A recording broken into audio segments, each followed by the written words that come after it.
Hi viewers, అందరు ఎలా ఉన్నారు? ముందుగా అందరికీ సుబ్రహ్మణ్య స్వామి షష్ఠి శుభాకాంక్షలు అండి.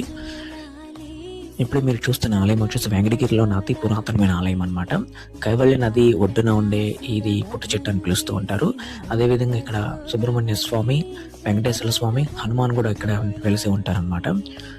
ఇక్కడ ఈ చెట్టు చుట్టూ నాగశిలలు అనేది ప్రతిష్ఠించడం జరిగింది.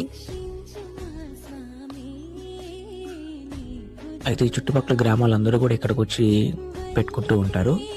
చాలా పవర్ఫుల్ టెంపుల్ అనమాట. ఇది మా తాతల కాలం నుంచి ఇక్కడ పెట్టుకుంటున్నాము.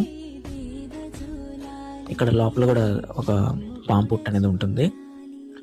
అంటే ఇక్కడ ఎవరికి కనిపించకుండా నైట్ టైం వచ్చి 2 పాములు వస్తూ వెళ్తూ ఉంటాయని చెప్పేసి ఈ చుట్టుపక్కల అందరూ చెప్తూ ఉంటారు. అయితే మా చిన్నప్పటి నుంచి మాత్రం ఇక్కడే స్వామివారికి పెట్టుకుంటూ వస్తున్నాము. ఈ టెంపుల్ చాలా చాలా ఫేమస్, అదేవిధంగా చాలా పవర్ఫుల్ అనమాట.